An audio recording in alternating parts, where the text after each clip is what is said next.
संसार वीतराग विज्ञानता शिवस्वरूप शिवकार नमः त्रियोग संहारिके।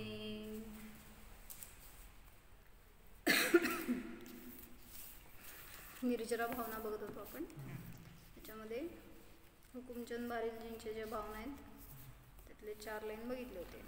म्हणता एकदा, शुद्धात्मा की रुचि संवर साधना है निर्जरा, ध्रुवधाम निज भगवान की आराधना है निर्जरा, निर्मम दशा है निर्जरा, निर्मल दशा है निर्जरा, निज आत्मा की ओर बढ़ती भावना है निर्जरा।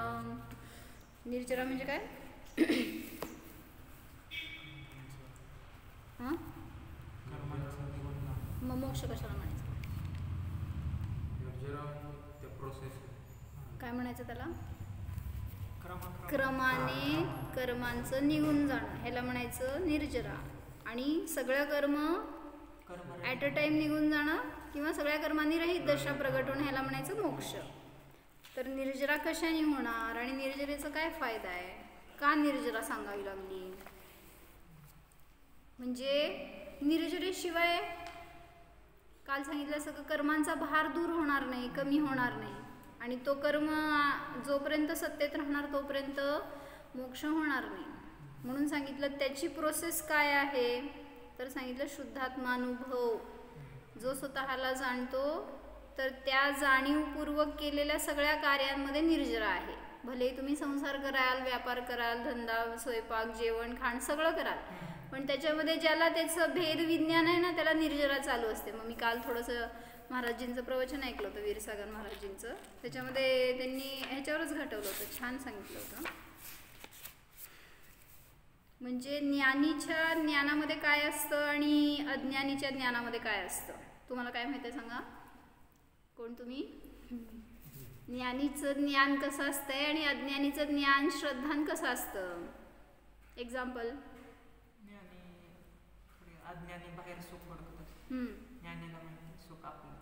हां, म्हणजे त्यांनी कसं घटवलं की कोणीतरी गृहस्थ आहे, सगळं परिग्रह आहे त्याच्याजवळ, दोघं पण आहेत, ज्ञानी पण आहे अज्ञानी पण आहे, दोघांकडं सेम उपभोग आहेत, सामग्री आहेत आणि धन, वैभव, परिवार सगळं संपन्नता आहे दोघांकडं पण दोघांच्यामध्ये फरक आहे। कसं? मग त्यात सांगितलं त्यांनी की जो ज्ञानी आहे तो त्या परिग्रहामध्ये राहतोय, पण तरी सुद्धा त्याला स्वतःला काय म्हणतोय, हे परद्रव्य माझ्या ध्रुव स्वभावात नाही आहे।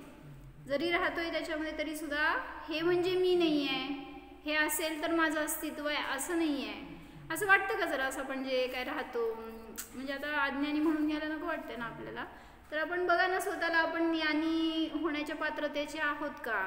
जरी सगळ्यामध्ये राहतोय तरी सुद्धा ह्या कपड्यात राहतोय तर हे कपडे माझे, ते चांगले असले तर मला सुख, नसतील तर दुःख, किती साध्या साध्या गोष्टीमध्ये इन्व्हॉल्व होतो आपण, आणि मग त्याच्याने स्वतःला सुखी दुःखी मानतो। म्हणून महाराजींनी सांगितलं की जो ज्ञानी आहे तो स्वतःला ज्ञान स्वभावी जाणतो, परद्रव्य माझ्यामध्ये नाही तसं जाणतो, आणि तेच अज्ञानी आहे, ते अज्ञानी आहे तो काय मानतो, त्याची अंतरंग परिणती अशी असते की हे भोग उपभोग म्हणजे मी, ते मिळालं तर माझं जीवन, धन नाही मिळालं तर, किंवा आता इंद्रिया समजा, जे काही इंद्रिया प्राप्त आहेत त्याचं अस्तित्व असेल, ते कार्यकारी असतील तर मी सुखी। इंद्रिया बंद पडले तर, डोळ्याला नाही दिसायला लागलं, काय करायचं? असं वाटतं सगळं निरस झालं जीवन सगळं, किंवा शून्य झालं असं वाटतं। येईल कधीतरी वेळ आपल्यावर अशी, आता जयश्री मांना त्रास होतो डोळ्याचा, त्यांना काय दुखतं दिसतं वगैरे, असं त्यांनी काय करायचं?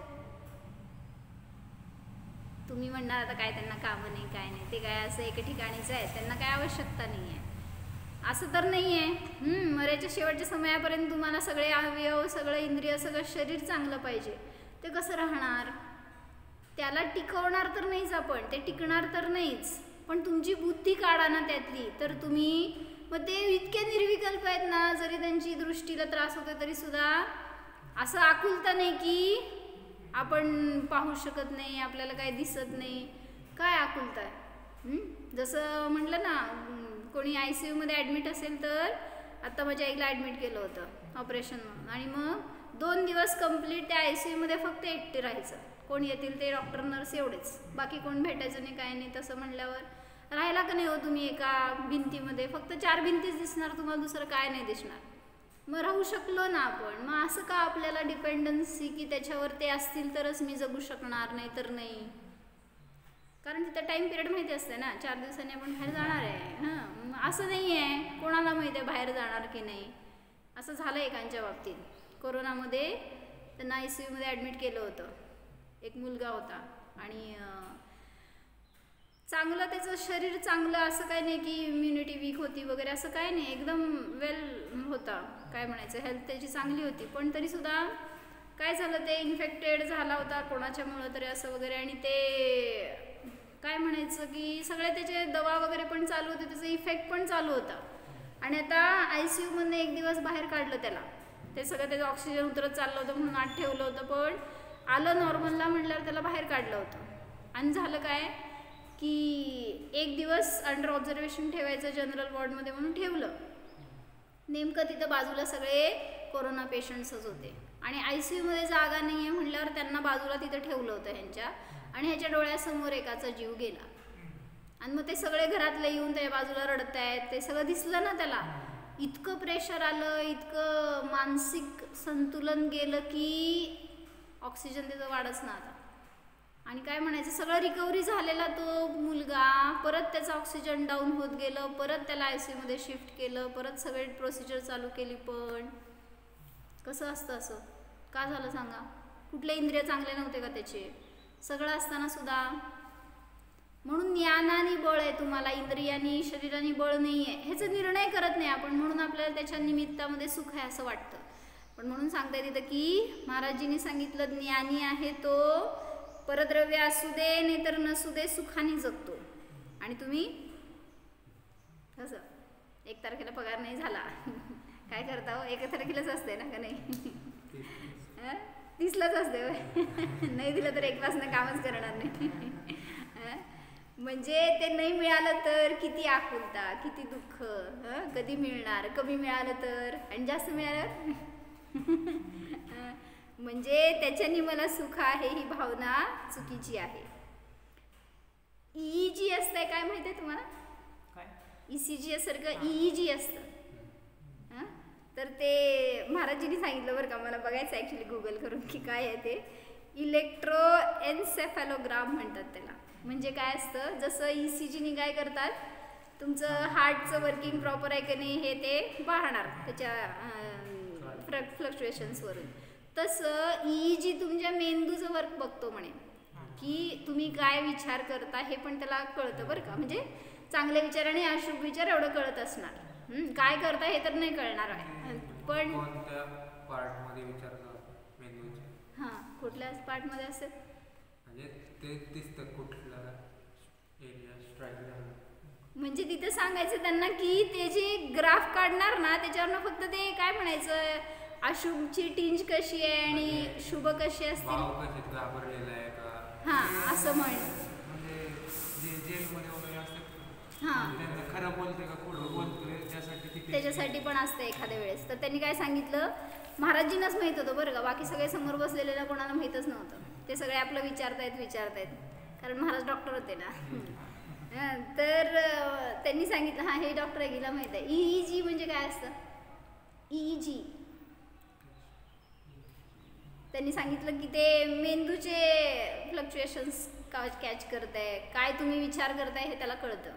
काय म्हणजे चांगले विचार आहेत का वाईट विचार आहेत एवढं कळतं. तर त्यांनी सांगितलं की तुम्हाला आता चोरी करायचंय, खून करायचंय, किंवा काय म्हणले कुठले इंद्रिय भोग भोगायचे आहेत, तुमच्या चित्तात जे काही गडबड चालू असेल ना ते सगळं वाचलं जातं त्याच्यावर. आणि मग त्याच्यावरून ते कैदीला पकडतात. काय म्हणायचं, कोणी टेररिस्ट असतील, कोणी काय आतंकवादी गुप्त असणारे वगैरे असं कोण असतील त्यांना समजून घेऊ शकतात ते खरंच, किंवा कोणी नाटक करत असेल की मी वेडा आहे वगैरे, हां खरं आहे का खोटं आहे हे सगळं त्याच्यावरून समजून घेतात म्हणते.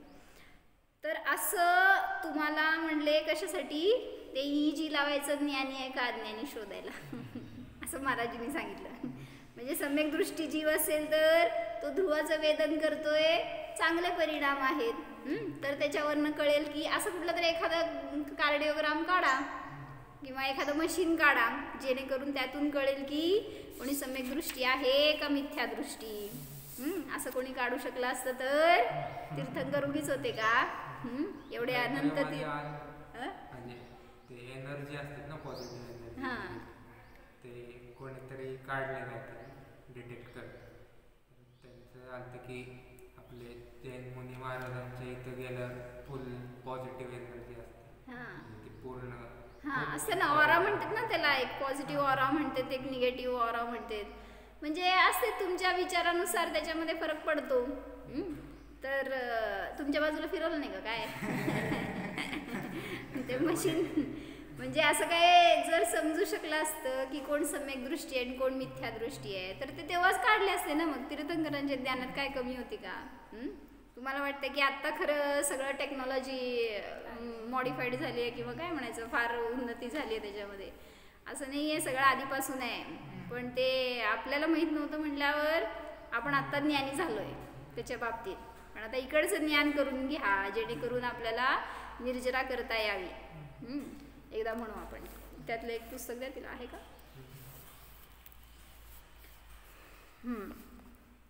4 ओळी बघितल्या होत्या काल. निर्जरा भावना आहे, 33 पान आहे. काय सांगितलं होतं अर्थ सांगा. शुद्धात्मा की रुचि संवर साधना है निर्जरा. रुची म्हणजे श्रद्धा. शुद्धात्म्याची रुची म्हणजे श्रद्धान, याला संवर म्हणलं आणि त्याची साधना म्हणजेच निर्जरा आहे. संवर घडणार तर निर्जरा होणार. विदाऊट संवर झालेली निर्जरा आश्रव बंधाला कारण असते. काय कळलं.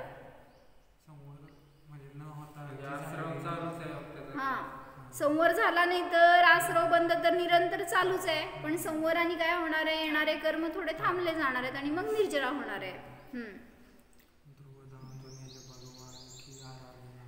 सांग. ध्रुवधाम निज भगवान की आराधना है निर्जरा. ध्यान म्हणजे तेच की ध्रुवधाम म्हणजे आपला आत्मा, त्याची आराधना हीच निर्जरा आहे. म्हणजे काय करायचंय, त्याला आपल्या ज्ञानामध्ये घ्या, त्याच्याविषयी जाणून घ्या, अनुभव करा, तर त्याच्याद्वारेच निर्जरा होणार. पुढं निर्मम दशा है निर्जरा, निर्मल दशा है निर्जरा. निर्मम म्हणजे 2 असतात अर्थ बरं का. निर्मम काय असते तो. निर्मम म्हणजे म्हणजे एखादा निर्दयी म्हणतो ना, निर्दयी एक वेगळं आणि निर्मम वेगळं. निर्मम कशाला म्हणायचं, ज्यांनी स्वतःहून सोडलंय ममत्व. आणि निर्दयी म्हणजे तुमचं मी काढून घेतलं, तर मी कोण, माझ्याकडेच बघ. म्हणजे राजा असतो तो, तुमचं पैसे काढून घेतला. राजा कोण, निर्मम का निर्दयी. म्हणजे आता एक जण, एका स्त्रीचे वडील गेले आणि ती ज्ञानी होती. तर त्यावेळेस तिला सगळ्यांनी आपलं आधार देण्यासाठी जवळ गेले, समजावून सांगतायत वगैरे. ती शांत होती बरं का. आणि मग जरा पण नाही त्यांच्याबद्दल काहीच नव्हतं त्या स्त्रीला, की गेलेत बाबा असं. आपण कसं ढसाढसा रडणार, आकुलता करत बसणार, संकलेश करणार. ती स्थिर होती. तर आपलं जाऊन सगळेजण म्हणतायत की त्रास करून घेऊ नका वगैरे. ती तर शांतच होती बरं का. आणि मागं जाऊन हे काय बोलतायत, काय होती नी, निर्मोह होती का निर्दय होती. काय म्हणायचं. म्हणजे हे बोलणाऱ्या लोकांनी काय केलं विचार, म्हणजे कसलं काय रिलेशन आहे की नाही. वडीलच गेले समोर आणि असं करतात का. म्हणजे फुकट काय केलं आपण, मोही करायला चाललोय सगळ्यांना. म्हणून निर्मम दशा आहे निर्जरा. जेव्हा ममत्व बुद्धी निघाली परद्रव्यातून, त्यावेळी स्थित ती निर्मम दशा आहे, त्याच्याने निर्जरा होते. निर्मल दशा आहे निर्जरा. म्हणजे जेव्हा आपले विभाव भाव चालू आहेत तर मल आहे तो. रागद्वेषादी भाव कर्म जोपर्यंत येत आहे तोपर्यंत मलिन दशा आहे. आणि ज्या समयाला अनुभूती घेतो त्या समयात न राग आहे, न द्वेष आहे, न मोह आहे, त्यामुळे ती दशा म्हणजे निर्मलता आहे. मग त्या आत्म्याला विषय केला, तो आत्मा निर्मल आहे, म्हणून ती दशा सुद्धा निर्मळ झाली आणि त्याच्याद्वारे निर्जरा आहे. पुढं निज आत्मा की ओर बढ़ती भावना है निर्जरा. भावना म्हणजे परिणाम आपले, किंवा त्यानुसार आपण त्याच्यामध्ये अडकवलेला उपयोग आपला. निज आत्म्याच्या तरफ जे काही तुम्ही प्रयत्न करणार त्याच्याद्वारे सुद्धा निर्जरा होते. पुढं सांगते, वैराग्य जननी राग की विध्वंसनी है निर्जरा, है साधकों की संगिनी आनंद जननी निर्जरा, तप त्याग की सुख शांति की विस्तारनी है निर्जरा, संसार पारावार पार उतारनी है निर्जरा. कर संयम ट्रांसलेट. वैराग्य जननी राग की विध्वंसनी है निर्जरा. निर्जरा कशी आहे? वैराग्य जननी आहे. वैराग्याला उत्पन्न करणारी आहे. कोणाला? म्हणजे रागाला नाश करणे. बरोबर. रागाचा नाश करून वैराग्याला उत्पन्न करणारी अशी निर्जरा असते. म्हणजे काय, जेव्हा आपण स्वभावाला जाणलं, त्या स्वभावाचा निर्णय केला, त्यावेळेस तिथं परद्रव्याचा राग काय राहिला, म्हणजेच रागाचा नाश झाला. ध्यान करता का कधी तुम्ही लोक? करता ना? ध्यान करताना आठवतं का माझ्याजवळ धन आहे, घर आहे, परिवार आहे, परिग्रह आहे, काय आठवतं ध्यान करताना? म्हणजे तुम्ही निर्मळ ध्यान करत असाल तर बरं का, आणि तर त्याचं ध्यान करत असाल तर तेच दिसणार आहे सगळं. तर ध्यान करताना त्याच्याविषयीचा राग थांबतो तेवढ्या वेळ का असे ना, आणि तसं ध्यान करत जावा. जेव्हा मी स्वतःला जाणतोय त्यावेळेस तिथं न मला कुठल्या परद्रव्याचा राग आहे न द्वेष आहे, त्यामुळं रागाचा सुद्धा नाश होतो, द्वेषाचा सुद्धा नाश होतो, आणि अंतरंग जर विषय मिळाला असेल तर वैराग्याला सुद्धा उत्पन्न करणारी अशी ती निर्जरा असते. वैराग्य जननी राग की विध्वंसिनी है निर्जरा. पुढं हे साधकों की संगिनी आनंद जननी निर्जरा. म्हणजे मैत्रीण कुठली मैत्रीण आहे? साधकों की संगिनी, बरोबर आहे की. साधकांची ती संगिनी आहे आणि आनंदाला उत्पन्न करणारी आहे अशी ती निर्जरा असते. साधक कोण? साधना करणारा तो साधक. मग ज्ञानी आहे तो साधक आहे. साधना करणार त्यालाच निर्जरा होणार. काय करायचं? साधना करायचं म्हणजे कुठं जाऊन तिथं शिखरावर बसा, उपवास करा, तप करा, शरीराला सुकवा, काय करायचं? साधना करायची म्हणजे होय, लय मोठे मोठे शब्द. पुस्तक वाचायला का काय? शब्दाचे आपण पंडित झालोय, पण आपल्यात येते काय? होतंय का भेदविज्ञान? वाटलं असं मला जरा चेहऱ्यावर कालपासून लय भेद झालंय तुला, भेदविज्ञान झालंय असं. तर साधकांची संगनी आणि आनंदाला उत्पन्न करणारी अशी ती निर्जरा आहे. तप त्याग की सुख शांति की विस्तारनी है निर्जरा.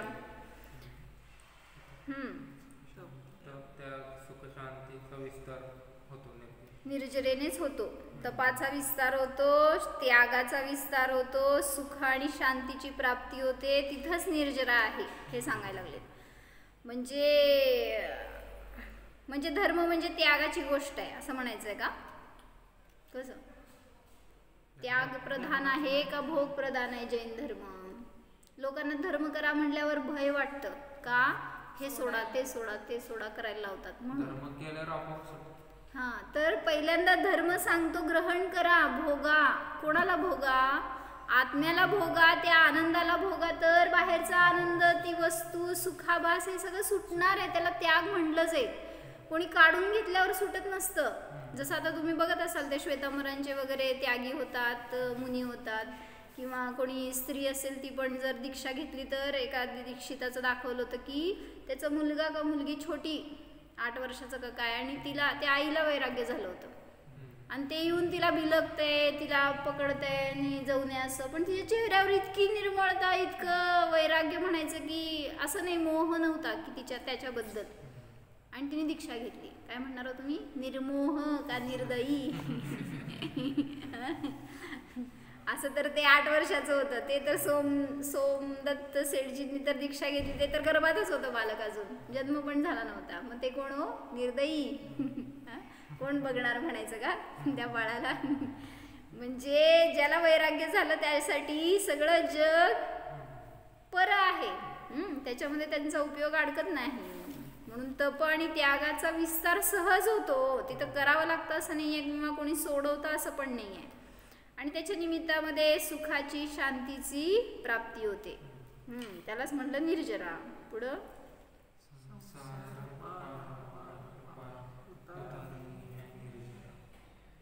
उपास आहे काय सगळ्यांचा? परिवार नाही आहे तिथं. संसाराचा पारावार म्हणजे काय, तीर, संसाराच्या तीराला पोहोचवणारी अशी कोण आहे, तर निर्जरा आहे. पार उतारणी हे निर्जरा, त्या संसारातून बाहेर काढणारी अशी निर्जरा आहे. म्हणजे आपण त्याचा आधार घेतला तर त्याच्याद्वारे संसारातून बाहेर पडणार, अन्यथा नाही. मग त्यांनी वैराग्याबद्दल इथं छान घेतलंय. म्हणजे निर्जरेची पात्रता कोणाकोणामध्ये आहे ह्याच्यासाठी सांगायला लागलेत की काल बघितलं होतं ना, जो ज्ञानी असेल त्यालाच निर्जरा होते, कारण त्याला कर्मापासून भेद जाणीवेत येतो. निष्कर्म आहे, मला कर्मांची निर्जरा करायची नाही आहे, कर्मांचा भार माझ्यावर नाही आहे, मी तर निर्भार आहे असं तो जाणतो, तो ज्ञानी, त्याला निर्जरा होते. दुसरं सांगितलं होतं काय, जो निरहंकारी आहे त्याला निर्जरा होते. काय काल सांगितलं होतं काय, अहंकार 2 प्रकारांनी सांगितला होता. अहमला करणारा तो अहंकारी ज्ञानी आहे, म्हणजे फक्त स्वतःलाच करतोय, स्वतःलाच जाणतोय, तो अहंकारी. आणि दुसरं अहंकार म्हणजे पराच्या विषयी, परद्रव्याकडे पाहून जो अहंकारी होतो, माझं धन मोठं, माझं रूप चांगलं, माझं बल, शरीर, कुठल्या निमित्तात तो जर स्वतःचा गर्व करतोय तर तो अहंकार मिथ्या दृष्टीला आहे. म्हणून जो ज्ञानी आहे, निरहंकारी आहे, त्यालाच निर्जरा होते. तिसरं सांगितलं होतं, जो निदान रहित आहे त्याला निर्जरा होते. मला सांगायचं परत तुम्हाला, पहिलं काय ते दुसरं होतं. पहिलं काय, जो ज्ञानी आहे त्याला निर्जरा होते. दुसरं, जो निरहंकारी आहे त्याला होते. तिसरं, जो निदान रहित आहे. निदान म्हणजे काल म्हटलं होतं काय, इच्छा, काहीतरी पुढच्या भवात मिळावं, भविष्यात मिळावं, ही इच्छा जो करतो तो निदानवाला. मग काल म्हटलं होतं काय, निदान का परिणाम जो रखता है उसकी बुद्धी ही स्वच्छ नहीं है. कारण ज्याच्या ज्ञानात स्वच्छता आहे त्याला बहिरंगामध्ये कुठल्या पदार्थाची आवश्यकता वाटत नाही.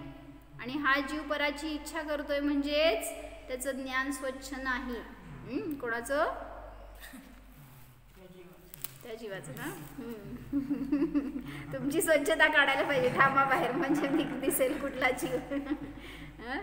आज के प्रोग्राम की ही बात नहीं, निकट में भी कुछ चाह की बात नहीं, समय पर जो हो सो हो, उसके ज्ञाता दृष्टा रहे, ऐसी ऊंची तक एक अंतस्तत्व के स्पर्श की वृत्ति जिनकी है उनके विशेष रूप से कर्मों की निर्जरा होती है. आत्ताच नाही, आत्ता मला काय तर पाहिजे असं नाही, तर भविष्य अनंत काळापर्यंत ज्याला काही कशाची इच्छा नाही असा तो जीवच निर्जरा करू शकतो. सांगा 3 गोष्टी काय काय सांगितल्या. निर्जरा कोणाला होते, ज्ञानीला, दुसरी निरहंकारीला, तिसरं निदान रहित जीवालाच निर्जरा होते. आणि चौथं सांगितलं त्यांनी की वैराग्य ज्याच्याजवळ आहे त्यालाच निर्जरा होते. जो रागी आहे त्याला कशी निर्जरा होणार? ऑब्वियस आहे, कारण परद्रव्यामध्ये जो मोही बनणार तर त्याला आत्मा समजणार नाही, त्यामुळे त्याच्याजवळ कर्म उलट आश्रवित होत राहणार, निर्जरा होणार नाही. तरी तर त्यांनी एक दृष्टांत छान घेतलंय बरं का.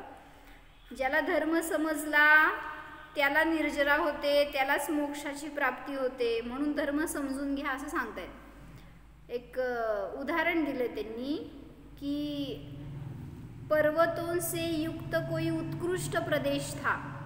म्हणजे काय म्हणायचं, ते मोठं पर्वत होतं आणि त्याच्यावर झाडं होती खूप.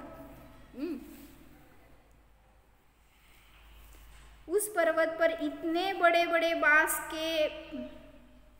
के पेड़ थे की जिनका अंत बुद्धी से ही जाना जा सके. तुम्हाला खालून बघितलं तर दिसणार नाही, इतके उंच उंच बांसचे पेड़ होते. ॲक्च्युली बांस पर्वतावर उगवत नसतं, पण आता त्यांना सांगायचं एक त्यातलं काहीतरी. नाही, पर्वताच्या वर इतके उंच बांसचे पेड़ होते की त्याचं उंची तुम्हाला खालून दिसणार नाही, बुद्धीनेच मानावं लागेल की इतकं उंच असतील ते, असं सांगायचं. परत वाचते. बांस म्हणजे बांबू. पर्वतों से युक्त कोई उत्कृष्ट प्रदेश था. उस पर्वत पर इतने बड़े बड़े बांस थे कि जिनका अंत बुद्धि से ही जाना जा सके. उनके शिखर मानो शोभा के लिए ऊंचाई रूपी धन से युक्त होने के कारण अत्यंत ऊंचे थे. त्या पर्वताचे शिखर एक उंच, त्याच्यावर उंच बास. आता बघा कुठं दिसलं टोक, बरं बघते इथं नाही, पर्वतावर आहेत. मानो शोभा के लिए ऊंचाई रूपी धन से युक्त होने के कारण अत्यंत ऊंचे थे. उन तक पहुंचने का मार्ग अत्यंत विस्तृत था. परंतु खूप मोठा मार्ग होता त्याच्यापर्यंत पोहोचायसाठी, पण सर्प आदि के कारण शत्रुओं के लिए अत्यंत दुर्गम था. अनेक तिथं सर्प होते त्या मार्गामध्ये, त्यामुळे तिथं जाणं अवघड होतं. उस मार्ग में दिशाओं की शुद्धि नहीं थी. म्हणजे दिशा स्पष्ट दिसत नव्हत्या, कुठलं कुठं जायचंय काय नाही असं काय ते कळत नव्हतं. अर्थात वह प्रदेश सर्वसाधारण के लिए अज्ञात और विषम था. दिसलं का, असं भयंकर जंगल आहे समजा, त्याच्यामध्ये तुम्हाला रस्ता मिळत नाहीये आणि तुम्हाला कुठं पोचायचंय, पर्वताच्या टोकावर. कसं जाणार? गेला का? कुठल्या तर पिक्चरचं सीन बिन आठवू नका. तर तिथं फिर भी किसी राजा के सर्वार्य नामक मंत्री ने वहां जाकर उसे प्रत्यक्ष देखा. कोणाला? त्या टोकाला आणि त्याच्यावरच्या झाडांना आणि त्यांच्या उंचीला सगळं काय केलं त्या मंत्र्यांनी पाहिलं. इस प्रकार प्रथम अर्थ में सर्वार्य मंत्री की प्रशंसा की है. म्हणजे कसलं ग्रेट मंत्री असेल असं त्याची प्रशंसा केली जाते. तर ह्याच्यातून त्यांना काय सांगायचंय, जिसमें पर को संबोधित किया जाए ऐसा प्रदेश रूपी धर्म उत्कृष्ट है, क्योंकि लोग लक्ष्मी के लिए राजाओं को मस्तक झुकाते हैं.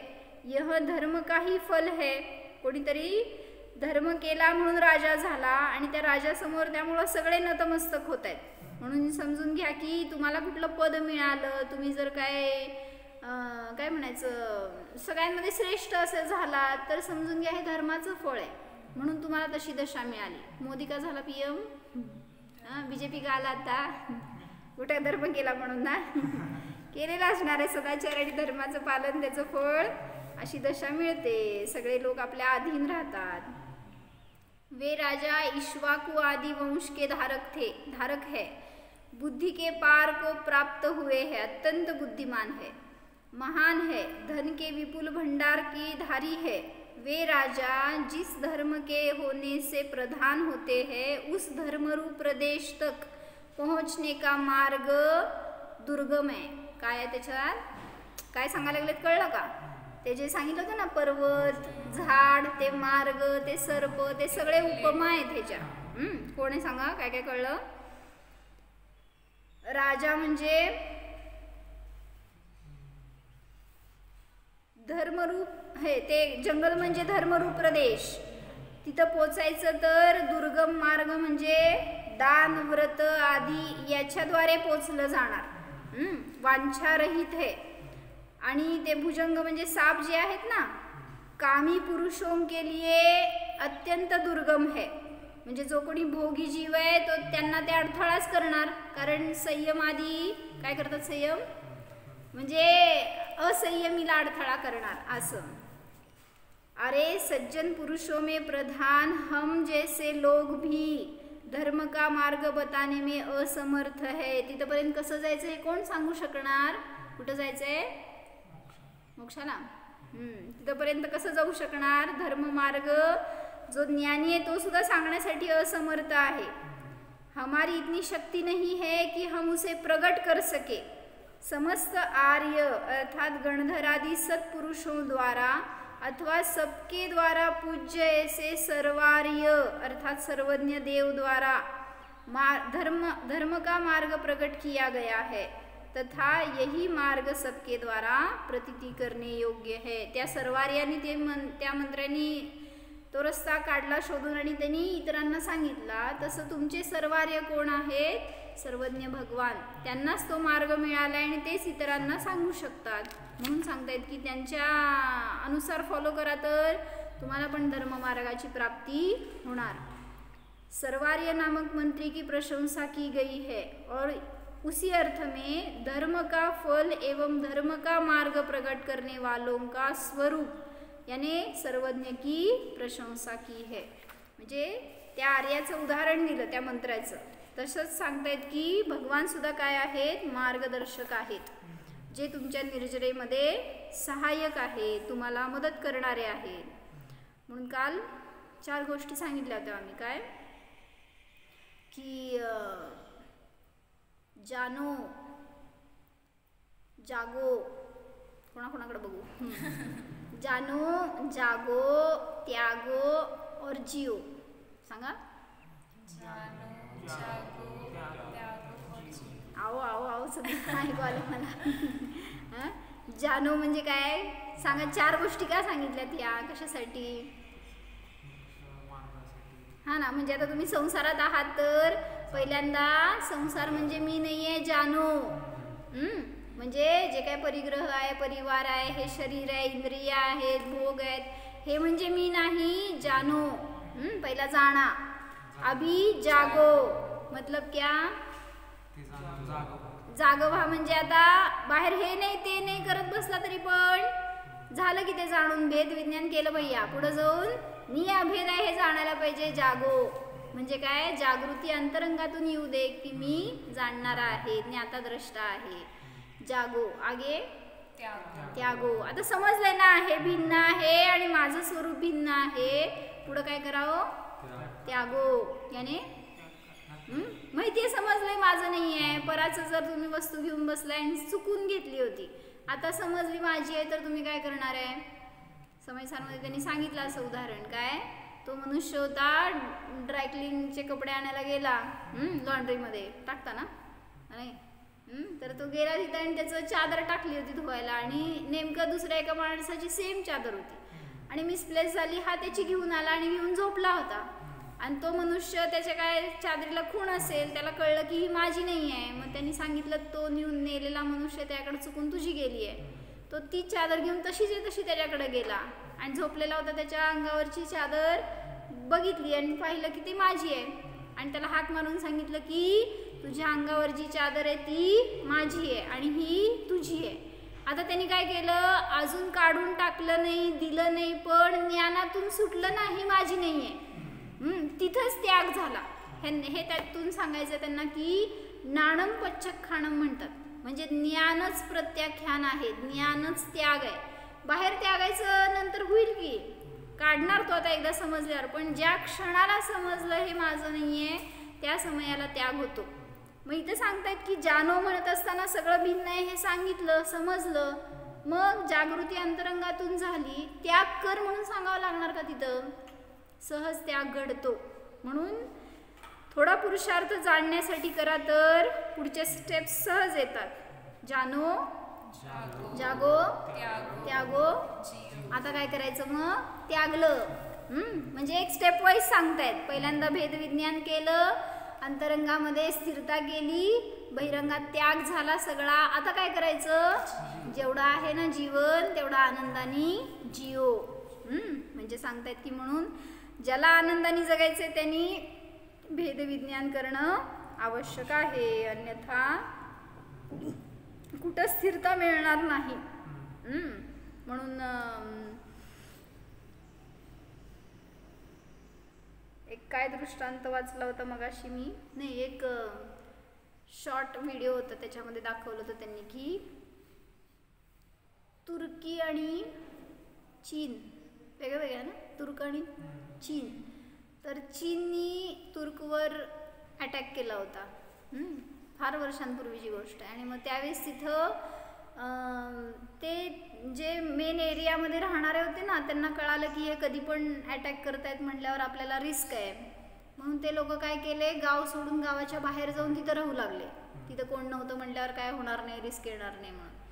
आणि तिथं त्यांनी आपलं सगळं वसवलं, थोडी लोक जाऊन तिथं वसवली.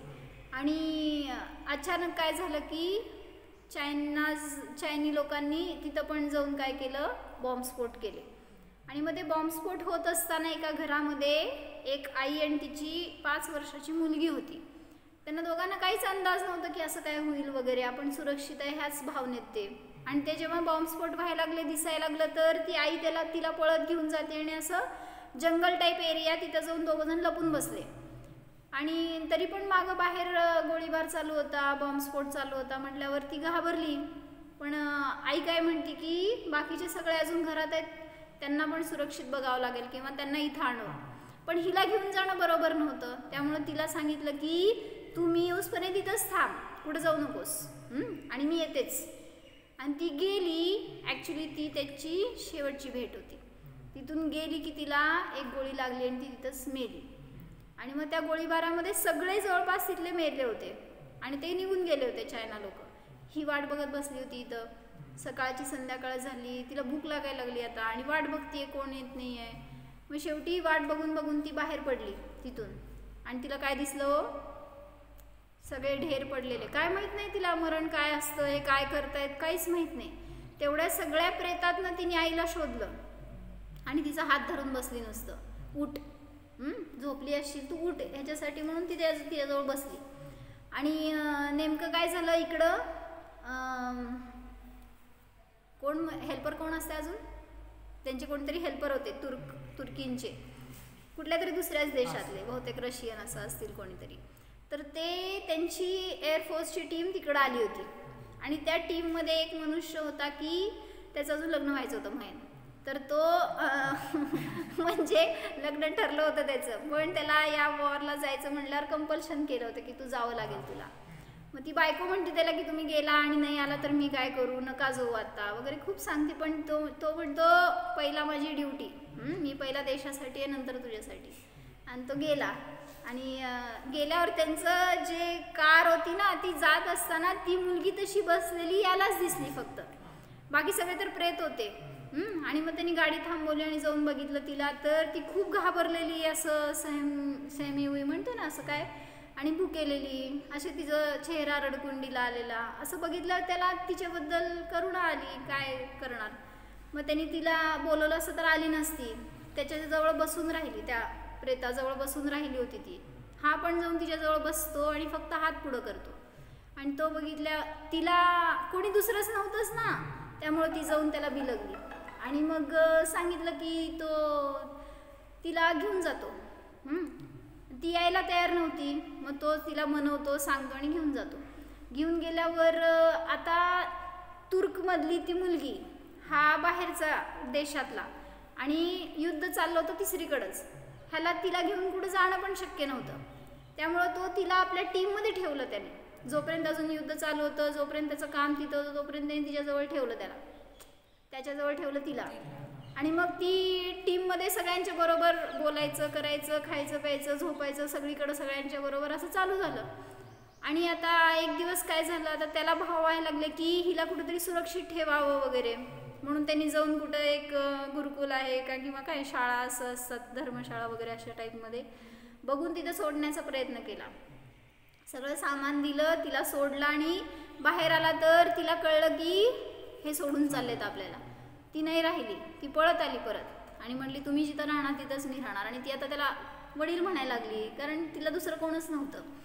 मग आता ह्याला पण तिचा लळा लागला आणि तो पण तिला सोडवेना. आणि आता परमिशन नसती ना, असं काय म्हणायचं, जे इंटरनॅशनल पोस्टवर काम करतात ना त्यांना परमिशन नसती इकडचं तिकडं करण्याला. मग आता त्याला काय करायचं होतं, एक तर जॉब सोडावी लागणार होती, नाही तर मुलीला सोडावं लागणार होतं. मग त्यांनी जाऊन अपील केली की मला त्या मुलीला सोडता येत नाही, ती पण कोणाशिवाय राहत नाही, तिचं कोण नाही आहे, तर मला तिला घेऊन जायची परमिशन द्या. तर आत्ता परिस्थिती एवढी खराब होती की असलं काही करता येणार नव्हतं. आणि ह्याच्यामध्ये अनेक दिवस नाही, महिने नाही, वर्ष गेले. आणि आता तो तिथेच राहतोय, बायको वाट बघत होती बरं का तिकडं. पण हा काय जाईस ना म्हणल्यावर अनेक फोन कॉल झाले, सगळं झालं. आणि त्याच्यातून त्यांना कळालं तिकडच्या देशांमधल्या घरच्यांना की हा तिथं मोही झालाय. त्या मुलीच्या, छोटी मुलगी का असे ना समजलं, पण हा काय परत येणार नाही आता असं तिथल्यांना वाटू लागलं. त्यामुळं तिने लग्न केलं. आणि त्याला ती मुलगी पण मिळाली नाही. आता त्यांचं तिथलं काम झालं आणि त्याला आपल्या देशाला जायला सांगितलं, पण हिला सोडून जावं लागणार होतं. मग त्यांनी तिला सोडलं, जबरदस्ती सोडावं लागलं आणि गेला आपल्या देशात. तर न बायको न पोरगी दोघं पण नाही मिळाले. आणि मग तो जाताना तिला प्रॉमिस करतो की मी परत येईन तुझ्याकडं. पण तिकडं गेल्यावर त्याला हिचं काहीच खबर बात नाही, कारण हिला ज्यांनी हायर केलं होतं त्यांचं पत्ता आताच काय नव्हतं.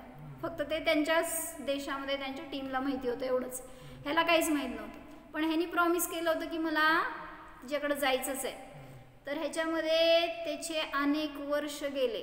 त्याचं लग्न झालं, त्याला मुलगी झाली, पण तो सतत तिच्या विचारामध्ये की तिचं काय झालं असेल, तिला आपण परत येतो म्हणून सांगितलं, तिला भेटायचं आहे. तिचं नाव असतं आयला. आणि ती तो काय असं टी व्हीवर न्यूज बघत असतो. तुर्कची न्यूज आली की काय क्रिकेट असेल, काहीतरी एखादं प्रेझेंटेशन असेल, तो तिला शोधत असतो. पण थोडी कळणार आहे आता, जवळपास 40-45 वर्ष गेली मध्ये. आणि आता हा तर म्हातारा झाला होता आणि ती पण आता दिसणार थोडी अशी होती 5 वर्षाची, आता किती झाली, 50 वर्षाची झाली. पण त्यातनं पण एक दिवस त्याला तुर्कला यायचं चान्स मिळाला. आणि आता तुर्क सगळं बदललं होतं, मागं कसं होतं तसं काहीच राहिलं नव्हतं. आणि मग तिथं आल्यावर तिला थोडी मिळणार होता. मग त्यांनी ऐलान केलं आणि ते नाव त्यांनी दिलं होतं तिला, कारण नाव सुद्धा माहीत नव्हतं. आणि ते नाव ऐकल्यावर त्यांनी न्यूज पाठवली, सगळीकडे पब्लिश केलं की या नावाच्या मुलीला मी शोधतोय. आणि तिला पण इच्छा होती की त्यांनी भेटावं, त्यांनी कधी भेटणार वगैरे. आणि तिला नाव माहिती होतं ह्याचं काय वगैरे. आणि त्यांची भेट झाली बरं का, खुश. म्हणजे कशासाठी सांगायचं होतं की असं आपण आपल्या घरातल्यांचं तर मोह करतोयच, पण बाहेरच्यांचा सुद्धा मोह कसं नकळत जोडला जातो आपल्याशी. म्हणून घरातल्यांचं सोडायचं आपल्यासाठी लय परेशानी आहे. अजून तुम्ही बाहेरचे जोडणार तर मित्र मैत्रीण, कोण भेटलेले प्रवासी, कुठं गेल्यावर कुठं राहिलो तर तिथले लोक, सगळ्यांशी आपण एकमेक होऊन जातोय. आणि त्याच्यामुळं अजून आपले बंधन वाढत जात आहेत. अजून तुम्हाला जास्त फेस करावं लागणार, अजून शक्ती लावावी लागणार. म्हणून सांगतायत जर निर्जरा करायची तर कशी करणार, जे स्वतः ज्ञानी आहेत, स्वतः निर्जरा करतायत ना त्यांच्याशी जोडा स्वतःला. पण जे मोही आहेत त्यांच्याशी जोडला गेलात तर नियमाने अजून आपला संसार वाढणार. म्हणून स्वतःला ज्ञानी पहा, ज्ञानमय पहा, तर आपली पण निर्जरा सहज होणार. म्हणा अजून एकदा, वैराग्य जननी राग की विध्वंसिनी है निर्जरा, है साधकों की संगिनी आनंद जननी निर्जरा, तप त्याग की सुख शांति की विस्तारनी है निर्जरा, संसार पारावार पार उतारनी है निर्जरा.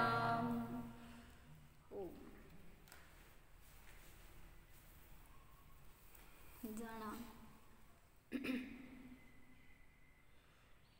सर्व कर्मांपासून भिन्न, संवर स्वरूप निज स्वभाव जाणा. पहा, या आत्म्यामध्ये कोणतेही कर्म नाहीतच. पुण्यकर्म नाहीत, पापकर्म नाहीत, शुभ कर्म नाहीत, अशुभ कर्म नाहीत. सर्व कर्म आवरणांनी रहित निर्मल ध्रुव जाणा.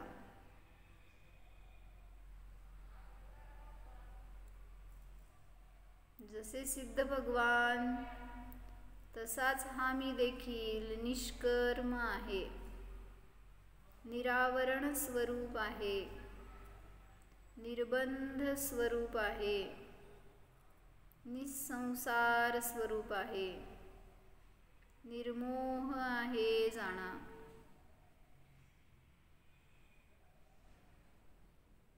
जाणणे हाच माझा धर्म आहे, स्वभाव आहे.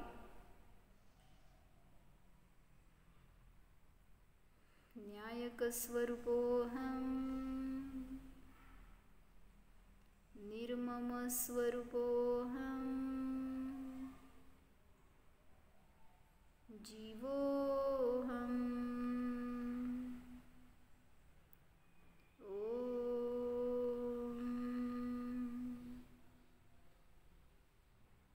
विसर्जन.